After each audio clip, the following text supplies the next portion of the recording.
Peu importe à quel point tu penses que tu es un grand leader, le plus grand leader qui a jamais existé n'a pas géré une équipe de plus que 12 personnes. Être entrepreneur, c'est être payé pour aimer sa vie. Aujourd'hui, je vais parler d'une des grosses erreurs que je vois le monde qui a une position d'autorité faire.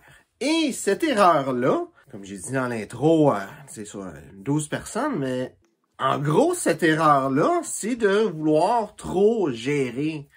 Et oui, il y a un temps où c'est pas bien de vouloir trop gérer. Et qu'est-ce que je veux dire par là? C'est pas nécessairement d'avoir une grosse équipe, tout ça, une grosse business. Ça, c'est pas une mauvaise chose. Tu regardes quelqu'un comme Steve Jobs, par exemple, Apple, il y a des milliers d'employés. Pourtant, Steve Jobs, il n'y avait pas une équipe de milliers d'employés. Chaque grand leader, qu'est-ce qu'ils font? C'est qu'ils ont une équipe de leaders qui, eux, ont une autre équipe. Puis selon la grandeur de ta business, ben, ces leaders vont peut-être avoir d'autres leaders qui vont avoir d'autres leaders et ainsi de suite. Tu sais, si on y pense comme faux, le directeur général d'une entreprise va avoir plein de directeurs qui va être son équipe. Ça va être juste les directeurs. Les directeurs vont avoir chacun leur département. Puis après ça, il va peut-être avoir des directeurs de succursales à quelque part ou des directeurs régionaux qui vont avoir après ça, tu sais, d'autres directeurs de succursales, admettons, ou qui vont avoir des gérants dans leurs équipes. Et ces gérants-là vont avoir peut-être des assistants gérants, des contremaîtres, etc. Et ensuite, ben, ils vont avoir le monde qu'ils vont gérer. Mais comme leader, l'erreur que je vois la plus souvent, c'est ça.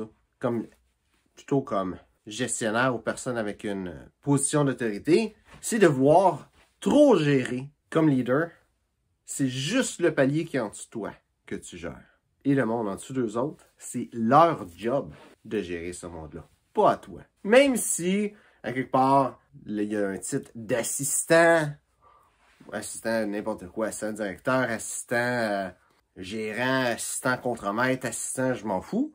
C'est quelqu'un qui a le mot assistant dans son nom en dessous de toi, qui est juste en dessous de toi, ben c'est ça ton équipe. S'il y a une personne, ben c'est juste cette personne-là, ton équipe. Puis le gros problème de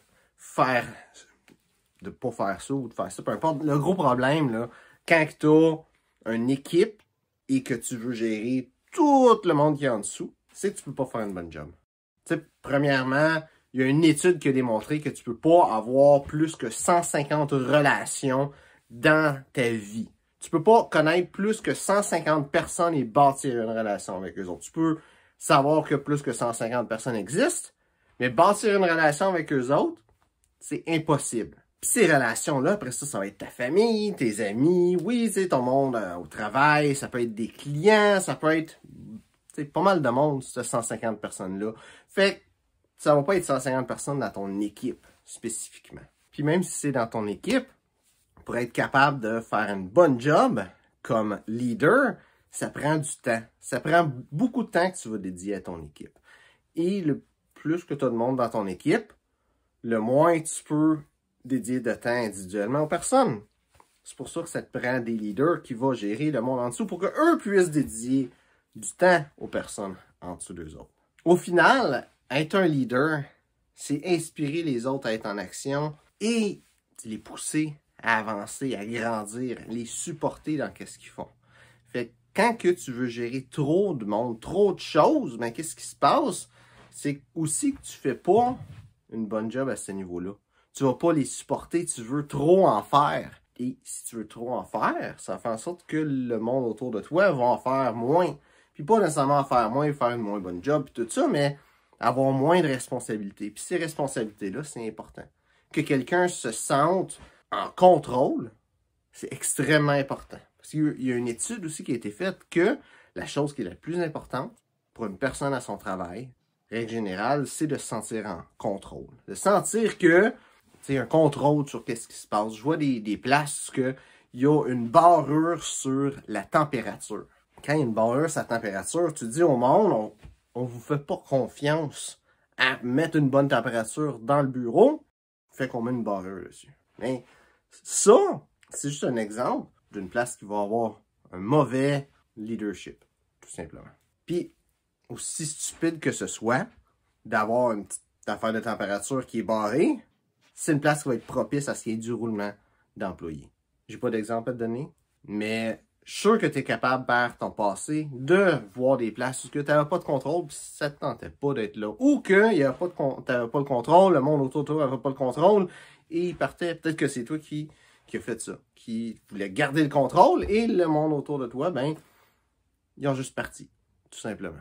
Puis de faire ça, de gérer une plus petite équipe, ça fait en sorte que tu donnes le contrôle. Et en donnant le contrôle, mais ton équipe est plus soudée. Ton équipe est plus forte. Elle se développe. Il va peut-être avoir un temps d'adaptation à faire, mais ton équipe va grandir, va fleurir, va aller vers le mieux. Tout simplement parce que tu gères juste l'équipe de leaders qui est en dessous de toi et tu laisses eux autres gérer le monde qui est en dessous d'eux autres.